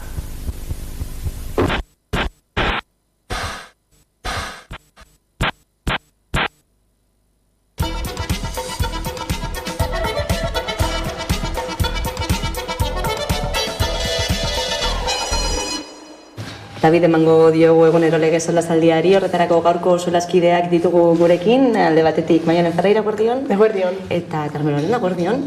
Eguerdion. Lehenik eta behin Euskarari buruz arituko gara, zuzen ere Euskarak administrazioetan duen tokiaz, izan ere bakizue azken asteotan udaltzainen lanpoltzak gora eta bera egon direla elegiteak eta Euskararen eskakizun hori diskriminatzailetzat jotzen duenik ere badela, eta honen aurrean elabek eta Euskalgintzaren kontseiluak hizkuntza eskubideen bermea hori erdiesteko proposamen bat jarri dutela mahai gainean, 15 urteko epean behintzat administrazioak euskalduntzeko. Entzungo dugu lehenik eta behin Paul Bilbao, Euskalgintzaren kontseiluko zuzendaria. 15 urtean administrazioan lanpostu guztietan euskarazko gutxieneko ezagutzeak bermatzea nahi dugu. Hori da bide bakarra euskaldunon hizkuntza eskubideak berma daitezen. Euskaldunok zerbitzuak euskaraz jaso ditzagun. Eta gainera, eta sindikatuekin prentsaurreko hau egiteak hori berresten du, bermatu behar da langileek euskaraz lan egiteko duten eskubidea. Hortxe atzoko prentzaurrekoan Paul Bilbaok esan dagoak, ELA eta LAB sindikatuekin batera, aipatu dugun proposamen hori mahai gainean jarrita ez, 15 urteko epean administrazioak euskalduntzea. Zer iruditzen zaizue bideragarria, epei dagokionez gehiegi, gutxiegi zer iruditzen zaizue? Begira, hasteko kontuan hartu behar dugu urte askotxo daramagula administrazio hauekin, autonomi erkidego honetan balizko hizkuntz plangintzak egiten, eta da orain gaur da eguna, nik uste nahiko modu lotxagarrian, administrazioan euskara erabilial izatea salbuespena dela, ez da. Zerbitzu publiko oinarrizkoetan euskara ezin dugu euskaldunok erabili normalean. Da nik uste hor gabezia ikaragarri badagoela. Hau da, oso berandu gabiltza. Hori lehenengo konsiderazioa. Bigarren konsiderazioa, jaurlaritza guztietan, gobernu guztietan dago modu nominalea meintzat hizkuntza politikarako saila. Eta sailburua dago, eta orain bingen zubiria da, hori ezaguna da. Hau da, halako neurriak aspaldi jaurlaritzak hartu behar izan zituen, aspaldi. Orain beste 15 urte itxaron behar dugu, niretzat gehiegitxo da uste dut. Baina hala ere, nik txalotu egiten du, zergatik, Euskarako Kontseiluak eta ELA eta LA sindikatuek, hau da, badira nor, egiten dute proposamen oso zehatza da, 9 atal hartzen ditu, ona iz irakurtzen, iruditzen zait oso sinesgarria dela, bide horretatik hori betetzen bada, administrazioan euskaraz aritualizatea hori guztia egiten bada. Kontua da, sindikatuek eta Euskararen Kontseiluak hartzen dituzten neurriak egiten dute proposamena, bitartean hor sailburu badago soldata bat kobratzen ez dakiz zertarako, gauza hori benetan nik ez ditut ulertzen, ez da? Eta gero ez dit egia esan konfiantzarik ematen, orain arte ez badut egin, ez dit bat ere konfiantzarik ematen jaurlaritzak hori beteko duen. Naiz eta besteek egindako lana izan eta oso ondo egindakoa. Nik txalotzen ditut sindikatuak, txalotzen dut Euskararen Kontseilua, baina uste dut beharko dugula ez bakarrik prentzaurre batean ezagutzera eman, ez bakarrik jaurlaritzari eskura eman eta konprometitu hori bete desan, seguruen herritarron da bereziki Euskaldunon mobilizazio sendo bat beharko dugula hori eta beste gauza asko egiteko. Begira, paisaia, ez da, Bilbon. Bilbo hau ez da atzokoa, eta Bilbo honetan aspaldi gabiltza batez ere euskaltzaleok eta aldarrikatzen paisaia euskaldun du egin behar dela. Horretarako araua badira. Hau da, udalak nahi badu egin zezaken aspaldi, ez du egiten. Ulertzen diazu, orduan ez da bakarrik lege arazoa, oraintzu lege arazo serioak egon dira, ze epaile batzuk, epaile bakanen bate gainera erabaki dezake eta hola erabaki du, ez udaltzain izateko ez dela euskarari behar, eta eskatu denean euskararen erabilera bertan bera utzi dute, bide judizial horretatik, hau da, justizia espainiarra da hemen daukaguna ere, eta espainiarraren alde dago, ez da, eta euskararen kontra. Bueno, sindikatuak alde jartzen dira, baina herritarrok ere alde jarri beharko dugu eta gauza asko egin beharko dugu hori bete dadin. Lotxagarria da, baina hola da. Da gero elebitasuna hitz egiten dute, niri barregur ematen dit, benetan. Maialen, izan ere askotan ez, hizkuntz behatokiak ere kaleratzen du urtero txosten bat, herritarren kexegin eta administrazio publikoan euskaraz hitz egiteko ezintasunak biltzen, ez, behin eta berriro gertatzen den zerbait da, begionez ikusten duzu proposamena zuk ere? Bai, oso begionez ikusten dut, eta gainera Karmelorekin ados nago, 15 urte oso epe luzea da, ez. Ni hemen uste dut, pentsamentu aldaketa bat behar dugula, ez? Entzun ditut, hainbat kexa, ez? Administrazioan euskeran erabiltzaren aurka agertu diesenak, ez eta nire ustez, kritika horien atzean ezjakintasuna dago, eta ezjakintasun horren atzean beldurra dago. Nire inguruan ikusten dut, eta nire inguruan gertatzen da, ez? Euskarari beldur ikaragarria diote, eta asko harritzen gaitu migrante bat euskaraz azaltzen danean, eta hitz egiten dagoenean lasai asko, eta ez gaitu bat ere harritzen Bilbon edo Gasteizen jaiotako pertsona bat euskaraz ez jakitea, ez? Eta hor dago arazoa, ez? Bebi bat eskatzen dute, ez da maila oso altua, baizik eta da idazteko, hitz egiteko, eta eskubide bat da. Orduan, errealitatea orain da administrazioan euskara ez dela erabiltzen, ez? Da nik ikusten dut askotan, ez? Adibidez, bani arrasatekoa naz eta dendetan eta tabernetan euskara zabiltzen gare, ez? Baina gero sartzen zare ospitalean, Debagoieneko ospital osua dela, eta ez da euskara entzuten, ez da municipalei entzuten dutzezu, eta danak erderaz ari dia, ez? Orduan, nire ustez, zeu zer egin beharkola, eta Eusko Jaurlaritzan ere Eusko Jaurlaritzaren konsejeroen artean ere euskara entzutia oso gutxi izaten da, ez? Penagarria da. Orduan, nire ustez, politika sendoak egin beharko litzateke eta ez bakarrik 15 urte barru baizik eta orain euskara zabaltzeko. Ermelo. Bai, konpromisoak eta bete beharrak hor gainera oso zehatzak eta leku askotan daude. Ez da nik lehen aipatu du Bingen Zubiria, hizkuntz politikarako sailburu dalako, eta horrek ardura nagusi bat dauka, eta kasu honetan gabeziaz, ez du egin, orain sindikatuek eta Euskara Kontseiluak egin duena, berari tokatzen zitzaion ez du egin, baina hor sindikatu bi aipatu ditu, ez da Mitxel Lakuntza eta Garbina Aranburu dira lab eta elako buruak, eta buru nagusiak, eta gainera horrek azpimarratzen du ze garrantzia eman dioten proposamen honi. Bueno, eta non daude UGT eta Komisiones Obreras? Hau da, ze jarreratan daude, eta hau da larriena, euskararen kontra aritzen ari dira. Beraiek egiten dituzte epaitegitera eraman salaketak, jakitun gainera epaile horiek zer erabakiko duten, ez da? Ordan, klaro, era berean ari dira, eta hau da nik uste hipokresia maila ere badago hor, era berean ari dira batetik esaten euskaraldiaren alde daudela, orain beteko da euskaraldia berriro, eta hor agertzen dira horren alde, da bestetik ari dira euskararen kontra jokatzen, salatzen, epaitegi Espainiar edo Espainia sale horietan euskararen kontra aritzen. Nik uste dut hori ere mahai gaina jarri behar dugula eta jentea jakin behar du.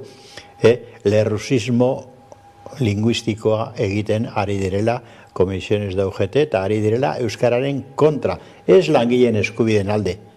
Hemen arazo ez da langileen eskubidea, da persona guztien eskubidea. Nik eskubidea daukat neure hizkuntzan hitz egiteko. Eta eskubide hori ukatu eta zapustu egiten diate Komisiones da UGT bezalako sindikatuek. Hori salatu behar da. EPEA aipatu dugu 15 urtekoa jarri dutena administrazioak euskalduntzeko, eta hemen badago gakoetako bat, ez?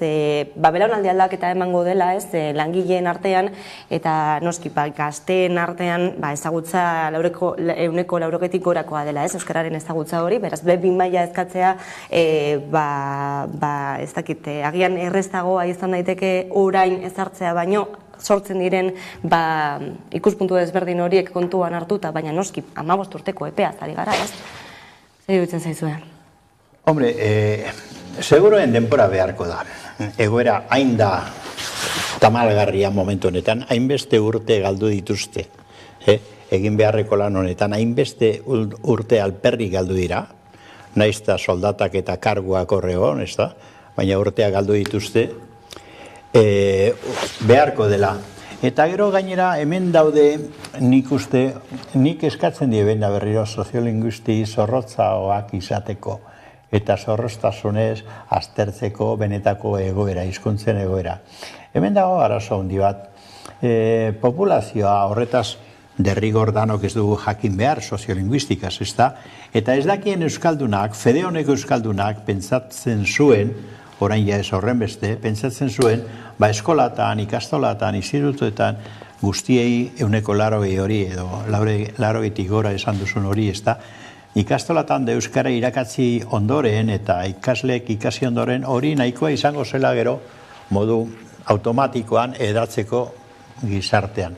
Claro, soziolinguistikak ondo daki horrek ez duela horrela funtzionatzen. Hizkuntza batek behar badu edatu eta nahi badugu Euskal Herri osora edatzea hizkuntza batek ez duela inondik ere nahiko, ez du inondik inora nahiko hezkuntza eremua hartzearekin, irakaskuntza eremua hartzearekin zergatik. Eremu hori, eremu konkretu bada, eskola bada, ikastola bada, ikasgelak dira, baina kalera irteten zaren momentuan hor sistema oso badago. komunikazio sistema, administrazio sistema, harreman zuzenen sistema, eta horrek sistema kultural edo polisistema bat osatzen du. Sistema horretan, eskolatik irten abiatu eta lehenengo pausuan ito egiten da zure euskara. Beste hizkuntza nagusi inposatu baten menpe, eta hori da gaztelera hemen, da frantzesa iparraldean. Hori soziolinguistek, euskal soziolinguistek aztertu beharko lukete asko zehatzago eta jenteari esan. Ordan noski, denpora behar da, baina ez bakarrik denpora. 15 urte asko izan da, ez da nahikoa izango bakarrik neurri hauek hartu eta denpora pasatzen utzi. Horrekin, behar da euskal kultura polisistema bat abian jarri. Eta hori da falta zaiguna. Behar dira paisaiak, lehen esan dudan bezala, behar dira komunikabide orekatuak, eta behar da, hitz batez esan da, jendeari orain bildurre ematen dio, gero esaten dizute radikala zarela, eta hitz batez esan da euskarari lehentasuna eman behar zaio. Eta estremora joan nahi baduzu, hainbatokitan, gaztelera desikasi egin beharko dugu. Hori horrela diot, eta ondorio guztiekin ze ikusi dut, beraien hizkuntza salbo ipini behar izan duten tokietan, adibidez Flandrian hori egin zutela frantzesarekin. Da hemen ere hainbat tokitan desikasi egin beharko dugu gaztelera, bestela ito egingo gaitu. Euskarari bultzada ematen dion ekitaldi nagusitako bat da bertso txapelketa nagusia, dagoeneko hasia dena, asteburu honetan, eta abenduaren 18an amaituko dena, Iruñean, lehen aldiz Nafarroan izango dela final handi hori, jarraitzen ari zara, Maialen? Justo igandean izan zen bigarreneko edizioa, Arrasaten, eta, jakin izan dut, sarrera guztiak agortuak izan ziela, 700 bat pertsona egon zian Amaiantzokian, eta nire ustez alako ekitaldiak egitea oso garrantzitsua da, bertsolaritza garrantzi handia izan nahi du beti danik hemen, eta igual gazteon artean, somatzen dut, ez dakit, zelan dauela irudi bat, edo zahartua dauela, eta hori desegitea eta komeni zaigu, estereotipo horietatik aldendu eta fatieta ikustea benetan zer dan bertsolaritza, gaiak gaurkoak diela eta oso polita eta oso azkarra da alako bertsolaritzan aritzea. Eta lurraldetasunari ere garrantzi handia ematen zaiolako horrelako txapelketan. Gaurkoan gurekin izan dugu Ander Perez, Nafarroako bertsozale elkarteko kidea, eta horrela aipatu digu zen nolako garrantzia duen Euskal Herri osoa zeharkatzea txapelketa honek. Proiektuak berezkoa duen hildorren baitan hartu dugu erabakia. Kontuan hartuta ere, kasu honetan, azpiegiturak berak ere asko baldintzatzen duela, ez baita erraza, hainbeste jende bilduko duen areto estali bat topatzea Euskal Herrian. Iruñan bat ziren baldintzak, Nafarroarena martxan zen, eta horren baitan hartu genuen erabakia, eta zentzu hortan badu bere garrantzia Iruñera joateak ere bai. Zu ere, Carmelo, lehenago komentatu didazu, zarrerari gabe, gelditu zarela, ez da final horretarako? Bai, ideia neukan lagunekin da joateko, eta lagunekin koordinatu aurretik esan dute amaitu direla. Berdin dio, esan nahi dut. Nik uste dut oso mugimendu garrantzitsua dela bertsolaritzarena, eta historia apur bat egiten badugu, 3 momentu izan ditule esango nuke, ez da, txapelketak, bertsolaritza urruna goti dator oso tradizio aberaz batetik dator, ez da. Sagardotegi lotua, eta herriei lotua, eta herri zeari gainera atxikia, eta oso atxikia ez da. Aspalditik baina, txapelketek izan dituzte 3 fase, eta asko aldatu da txapelketa.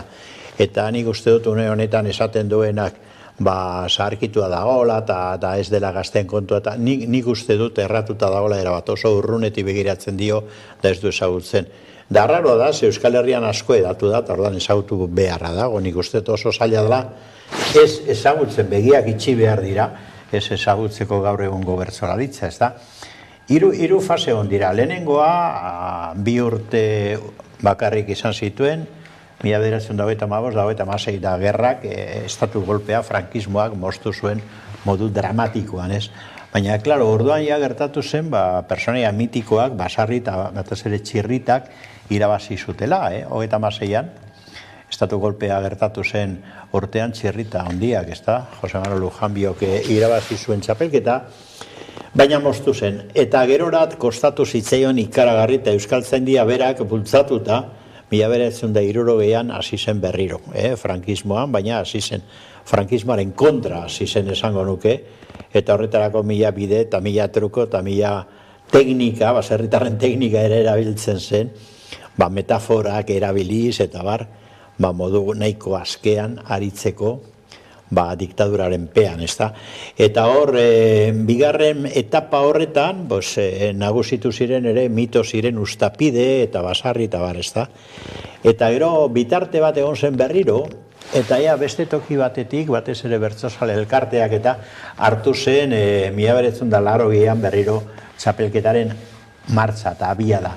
Da hor guztiz berritu zen zerbait gertatu zen, da hori jarraipena egin duena badaki. Sortu ziren bertso eskolak, Xabier Amuriza berritzaile handi bat izan zen, berak irabazi zituen lehenengo 2 urteak, 80garren urtean da 82an, txapelketa biak, eta iraultza bat izan zen, niri personalki tokatu zitzaidan han egotea, eta nik orain oso bizi daukat oroimena bertsolari txapelketa egiena, Gipuzkoan egindakoak. Eta gerora, jarraitu zuen, eta, ze jente egonda hor, eta ze jente dago momentu honetan, nik uste garai berritzailea eta oso interesgarria, bertsolariak kultura handia, prestakuntza handia, ezagutza ikaragarria eta irekitasun handi bat agertzen zuten, da hori bilizen Andoni Egaña esate baterako, 83garren urtetik, gaur ere, persona oso ezaguna euskal kulturaren eremuan, bertsolaritza baino haratago, idazten ditu hor bere artikulu zorrotzak berrian, eta hitzaldiak ematen ditu, eta persona oso interesgarria da, da Andoni Egaña egon zen presente hor, oker espanago lau aldiz txapeldun izan da, bertsolari txapelketan. Eta gerora etorri dira, Beira Nortzuk, Maialen Lujanbio, arte derretan graduatua, artista bat, bertsolari bikaini izateaz aparte, emakume oso interesgarri bat, apurtzaile hainbat eremutan, harreman personalitan ere bai, eredugarri bat, neska eredugarri bat, eta Amets Arzaius, nok ez du Amets Arzaius ezagutzen, idazle bezala, kultur eragile bezala, eta bertsolari bikain bezala, Orduan, batek esaten duela, zarkitua dago eta zahar gelditu da, ez dauka idearipe. Nik gomendatzen diot, zinez, hurbilda dia bertsolaritzara, gaur egun egiten den bertsolaritzara. Gainera, bertsolaritzaia harremana hartu du musikarekin, edozein musika, rock, jazz, eta hartu du harremana poesiarekin zuzenean, hau da, maila ikaragarria dauka. Nik uste zinez diot, erreferentzia geografiko hartuta, kultura daukan espresio gorenetariko bat, edozein hizkuntzatan, eremu geografiko honetan bertsolaritza hor dago. Hori ez dakienak, ez jakin bada, besterik gabe. Baina, ez dakit zerbait gehiago nahiko zenuke egin.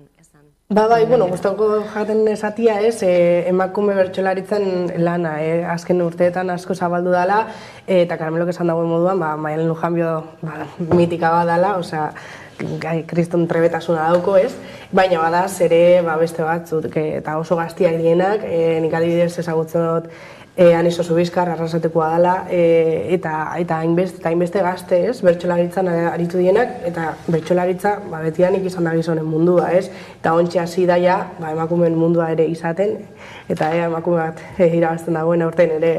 Amamos doaz. Ikusiko da, zenbat emakume baiotzen diren final horretara. Hemen utziko dugu bertsolaritzaren gaia, eta gai pixka bat serioagoak jorratuko ditugu gaurkoan ere, ekonomi gaiak hartuko ditugu, izan ere pobreziaren aurkako sareak Nafarroako pobreziaren eta gizarte bazterkeriaren egoerak okerrera egin duela ohartarazi du. Hau txosten bat besterik ez da, eta Nafarroako egoeran zentraturikoa, baina egoera ikusita sentsazioa orokortua da, ez da, Euskal Autonomia Erkidegoan, eta Europa mailan ere, badirudi, herritarren egoera ekonomikoak behera egiten ari duela, eta pobreziak gora, ez? Behintzat horri dagokionean, baina egia da beste albo batean ere badagoela, ez? Aberatzak geroz eta aberatzagoak badirela, Maialen. Bai, alaxe da. Herritarrok, pobreen eta aberatzen arteko arrakala geroz eta handiagoa da, eta krisi guztietan hau pasetan da, ez? Pandemian ikusi genuen, ez? Zein zaila zan, etxe normal batean edo etxe pobre edo pobreago dagoen etxe batean geratzea, eta beste aldetik kristoneko txaleta edo kristoneko dirutza aukitzea eta bere bizitza etxe barruan egotia, ez? Eta krisi honetan, energiaren krisia eta gerraren garaiareko krisia berdina gertatzen da, ez? Niri gustatuko jaten, igual Espainiako gobernuak lortu nahi dauen edo zerga horiek jartzia, neurri horiek betiko izatea, ez?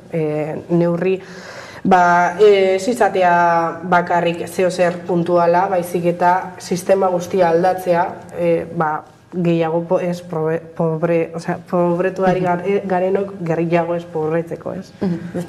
Desparekotasun horretan gehiago ez sakontzeko, zuk ere ikusten duzu eraginkorra izan daitezkela beratzen gaineko zerga berezi bat, edota banketxe edota energia enpresen gaineko zerga hori, horrekin nahikoa izango da desparekotasunak alde batera usteko, Carmelo? Nik uste dut gizarte egitura eta gizarte eredua bera aldatu behar dugula. Hau da, kapitalismo basati honek, gainera kapitalismo estremoa da pairatzen ari garena, sortu egiten ditu ez bakarrik desberdintasunak, aberatzak hor daude, aberatz dira, baina arazoa da pobreak, ez da, zenbat pobre eta ze pobrezia mailan, ez da, mundu mailan.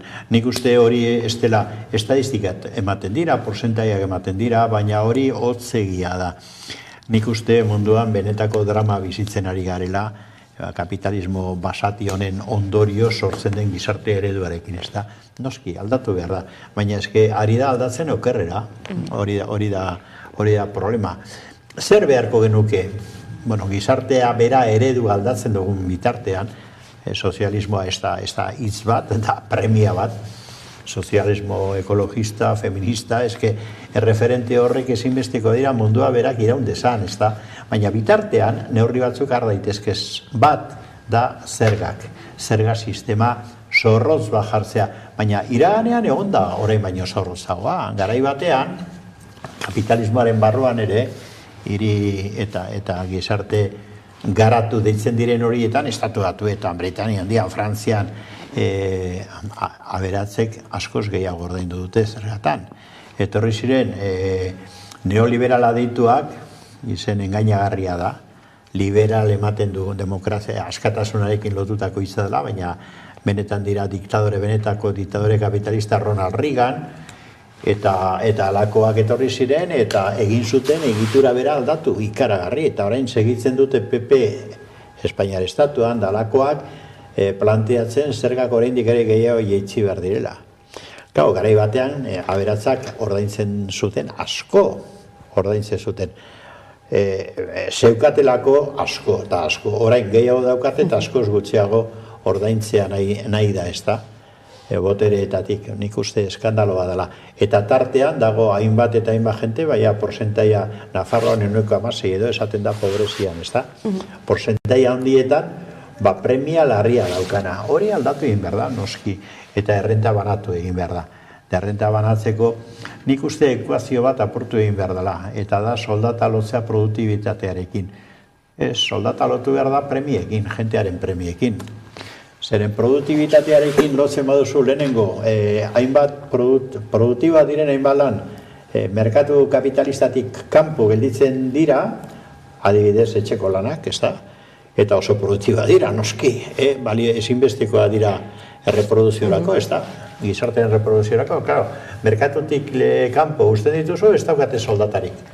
Hori ekuazio hori apurtu egin behar da. Nik uste, jentea behar du soldata soziala, lan soldata, edo zelako soldata bat behar du bizi irauteko. Bere beharren arabera, Eta hori kapitalismoak ez du egingo, baina behartu behar dugu hori egitera. Sozialismoa lortzen dugun bitartean halako neurriak hartu behar dira. Aberatzei zergak asko igo, asko, hala eta guztiz ez dute diru premiarik izango, eta gero errenta banatu eta ekuazio faltzu hori aportu behar da, gainditu behar da. Jenteari beharren arabera eman behar zaio diru bat bizi dadin modu duinean. Gai honi helduko diogu baita ere Jon Laseraz, CHUko irakasle eta ikerlariarekin, bataiaren beste alboan daukagurako. Eguerdion, Jon? Eguerdion. Bueno, hainbat, dagoeneko hainbat kontu, hainbat gako komentatu ditugun arren, hasiko gara Moncloatik, ez da Madriletik luzatu duten proposamen horrekin, aberatzen gaineko zerga horrekin, momentuz ez daukago informazio gehiagirik, nori eragingo dien zerga berri horrek, nori eragingo liokeen, hain zuzen ere, baina zure ustez nori aplikatu beharko litzaioke horrelako zerga berezi bat? Lehen abizi uste dut, ondo ulertu behar genuna zer dena aberatza izatea, eta aberatza izatea da estatus bat harreman ekonomiko batean, potereari lotuta dagoena. Hau da, diru sarrera handiak dituztenak aberatzak dira, eta horretarako ere txiroak edo hainbeste aberastasuna metatu ez dituzten pertsonak ere agertu behar dira. Aberatza den pertsona kontekstu batean ulertu behar da. Eta aberatsa batek egiten duena da, merkatuan saloresteko gaitasun bat mermatzea. Izan alzara oso poteretsua, izan alzara Eusko Jaurlaritzako presidentea, edo Espainiako presidentea, edo OTANeko zuzendaria, eta ez duzu ekiko potere ekonomiko hori, ez? Beraz, aberastasuna kapitalismoan agertzen da harreman pribatu gisa. Beraz, privatizatu, individualtasun hori bermatzen duen harremana da. Ez da berdina aberatsa izatea, ez dakit, herritxo batean, herritxoan agertzen dezaizkigun harremanak, hor mugatuta daude, edo hiri handi batean. Ez da berdina izatea aberatsa EAen, edo Nafarroan, Extremaduran, Marrokosen, edo Alemanian.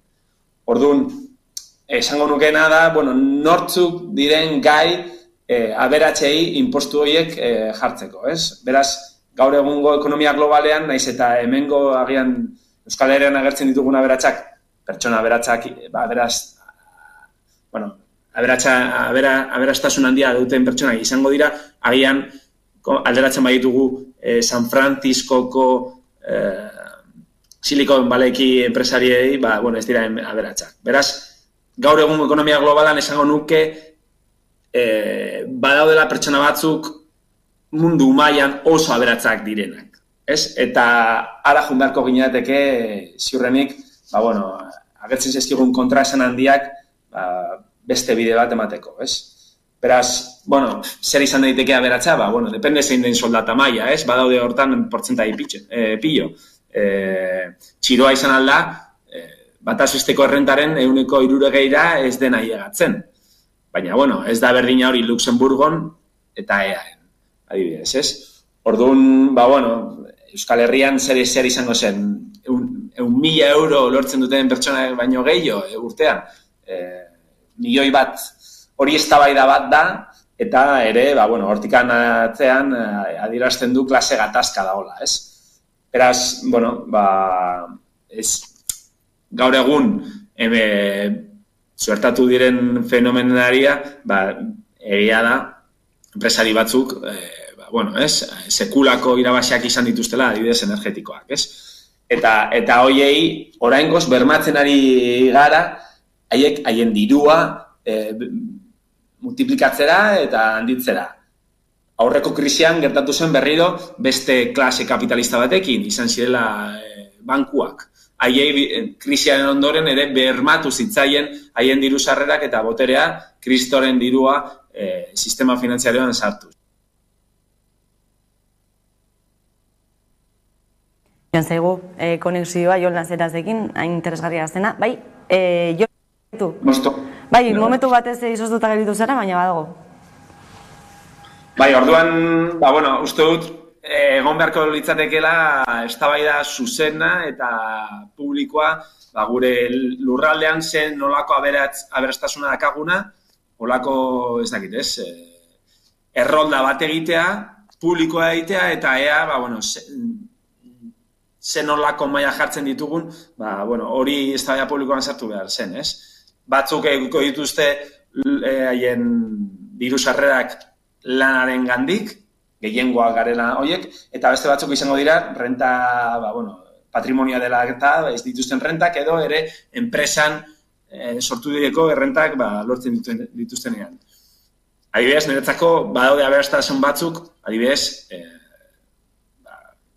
patrimonioa edo rentismoaren arira suertatzen agertzen diren rentei, hor haiei muga bat jarri beharko genieke, porque egia esan ez dute, pertsona horiek ez dute ia ezer egin, baizik eta bakarrik, jabetza bat eukitzea eta diru sarrera batzuk bermatzea. Bertan dagoen lana oso txikia da, zergatik euki behar dute, adibidez, gaur egun, zerga gutxiago, haien lanaren bidez diru asko sortu dutenekin alderatuta, ez? Gaur egunengo errenta, tasa impositiba handienak badira lanean, naiz eta diru pilo sortu zure lanaren bidez, adibidez, 1.000 euro sortzen badituzu, zure lanaren bidez, zure agian fiskalitatea 1,47 izango da. Baina, zeo zer ekarri du izan duzu zure aktibitatean bidez gure gizartera, ez? Eta beste batek, ez duelako ezer egin, diru sarrera batzuk egin ditu, eta naiz eta agian txikiagoak izan, niretzako gizartereko euki duen ekarpena txikiagoa da, ez? Eta hortan gure gizartea nahiko txertatuta dago errentismoan ezer egin gabe diru sarrerak eukitzea, ez? Hoiei, egia esan, aberatstasun mota hoiei jarriko nieke muga gehiago. Xehetasun asko eman dituzu, baina oroarez egia da eta realitate bat da gizarte mailan desparekotasun handiak daudela, aberats eta pobreen arteko bien arteko matizak ere badauden arren, ez? Aldea handia dela, zerga erreforma baten bitartez gizarte justuago baten bidean joango ginateke nolabait esateko? Kapitalismoan justizia beti agertuko da borrokaren bidez. Ez dut uste kapitalismoan justiziaren definizio zehatz bat eman aldaitekeenik. Baina egia da gaur egun dato pilo daude, ez? Baina 27 pertsonek kontrolatzen dute edo badakate ondasuna eta jabetza alderatzen badugu 3.600 milioiken pertsonen alderatuta, ez? Orduan, hori nola jan daiteke, ez? Lizunkeri bat da. Beraz, hoiei, zerga jartzea ziurrenik demokrazia ekonomikoa sustatuko lukeela. Hau da, merkatuan parte hartzeko gaitasuna handituko zela. Ez? Batzuk badakate kontrol pilo, jertzen badiozu zerga, eta beste pertsonei birbanaketaren bidez, eta holako fiskalitatearen bidez, aukera ematen badiozu, merkatuan haien autua egiteko, aukera izango dute. Egia esan ere, kapitalismoak zikloak eduki ditu, eta beti, zerga sistemak ez dira berdina izan. Eta hori, berriro, klase gatazkaren ireslada da, ez? Dena den, ez dakit, norabidea ikusten duzun, labur esan da, Eusko Jaurlaritzaren aldetik deflaktazioaren aukera jarri dutelako mahai gainean, zerga erreformaz ez da hitz egiten ari behintzat norabide horretan, ez dakit, deflaktazio hori zein norabidetan doan, zure ustez?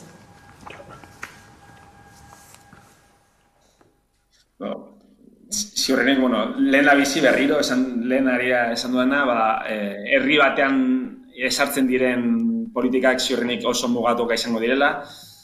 Gaur egun dugun inflazioarekin, egia esan, langileriak galtzen ari da nahikotxo, eta horrelako, inflazioa 10% bada, eta gero deflatazioa 4% bada, eta gainera, errenta txikiei ez badi afektatzen ia, ez da oso progresiboa izango, baizik eta erregresiboa. Beraz, jarraitzen dugu logika historiko berdina neoliberalismoaren kutsuan. Aberatxek ez dute hainbeste ordandu nahi eta oraindikan irabazle ateratzen direna, ez? Beraz, badago tendentzia bat, jarraitzen dugu tendentzia horretan, nortzuk asko dutenak jarraituko dute gehiago ekitzen.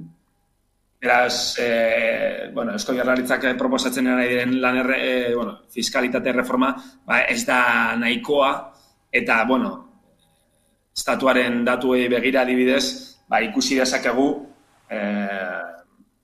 enpresei jartzen dieten tipo impositibo efektiboa, adibidez, enpresen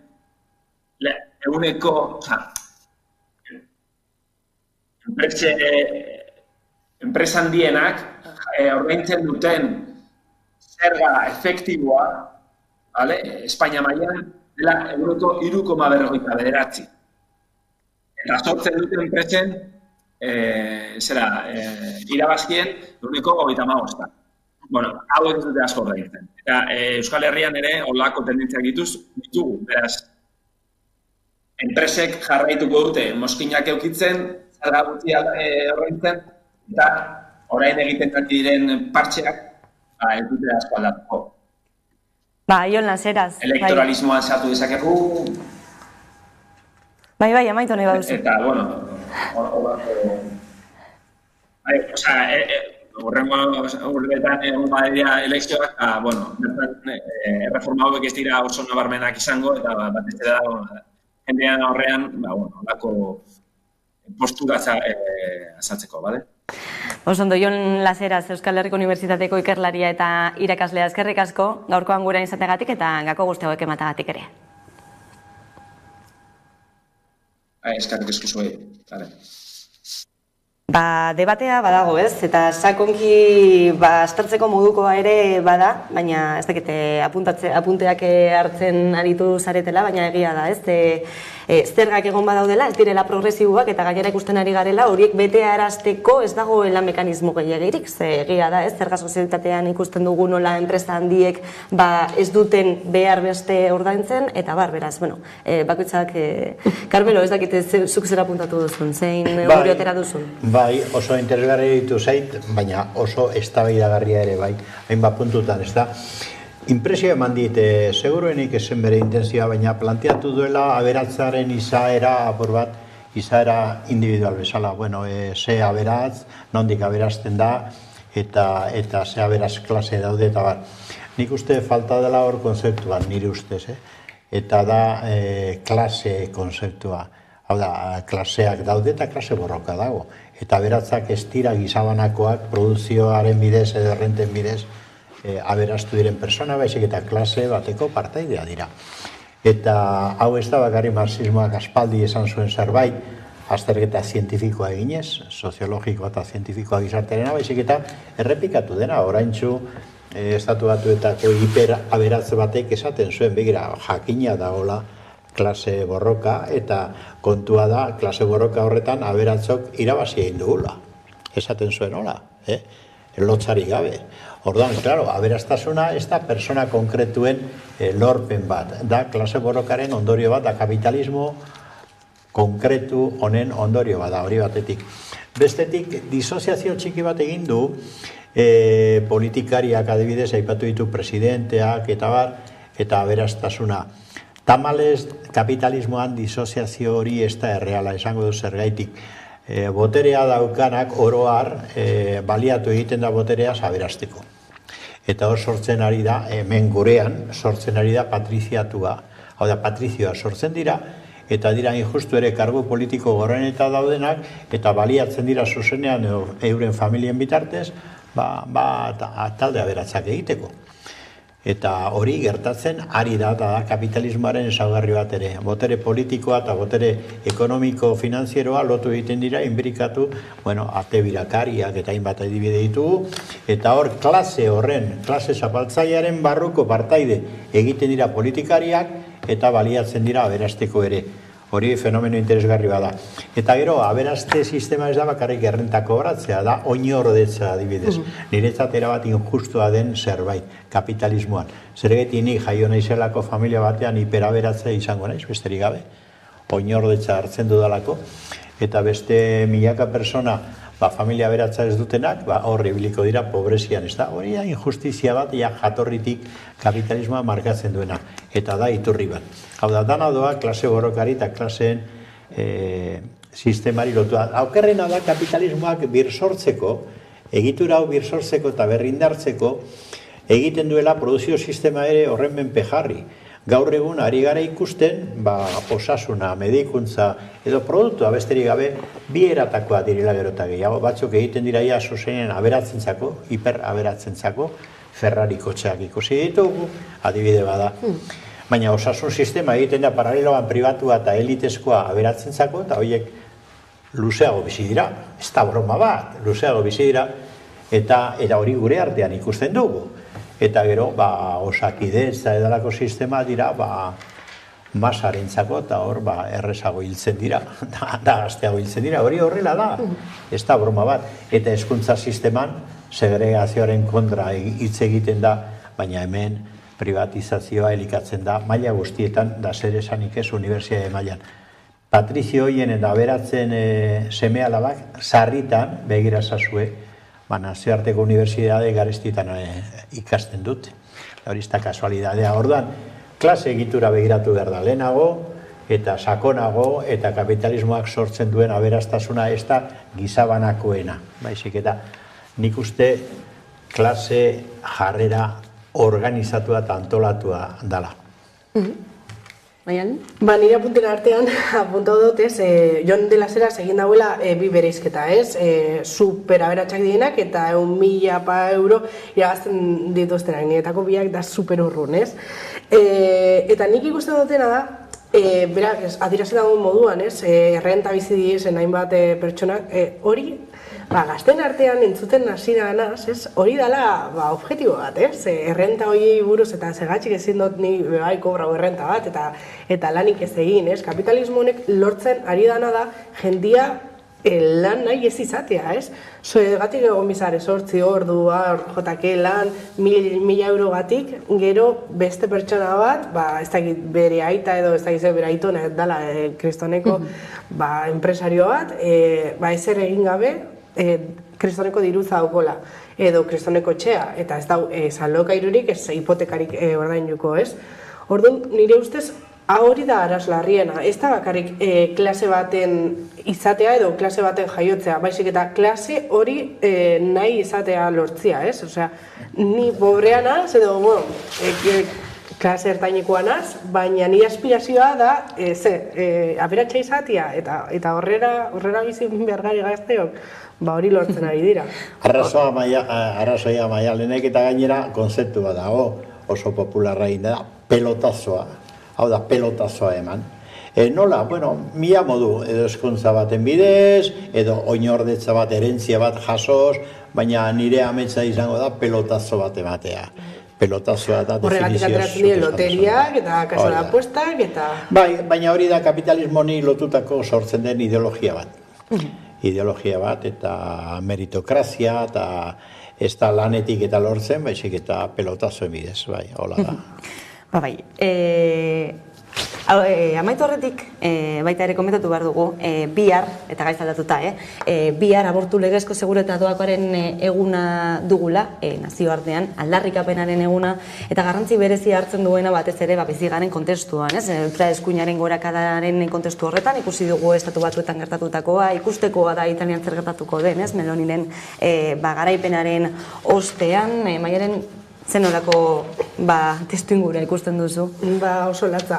Zuk esan duzu moduan, Italian Meloniren fasismoaren aurrerakak, igual ez dau abortua kenduko edo derrigortuko, baina bai zailtasunak emango ditu, adibidez, bere politikaen barruan dago fetoaren bihotzaupadak entzutera derrigortu emakumeei, eta niretako hori da kristoneko presinua, Hungrian bebai berdina pasau izan da, eta Eta ezin dugu astu abortuak pasatzen diela eta abortuak egon behar dira ezela, ez? Eta adibidez Espainian daukogu 200-tik gorako tasa bat abortu legalak dienak, ez? Baina Polonian adibidez abortua debekaturik dagoena, 100 bat dago legal, baina 2000 edo 3000ko tasa bat dago ilegal diezen barruan, ez? Eta hilabete honetan bertan pasau da Marokoko 14 urteko neska bat hildala bere etxean aborten saiatzeagatik, ez?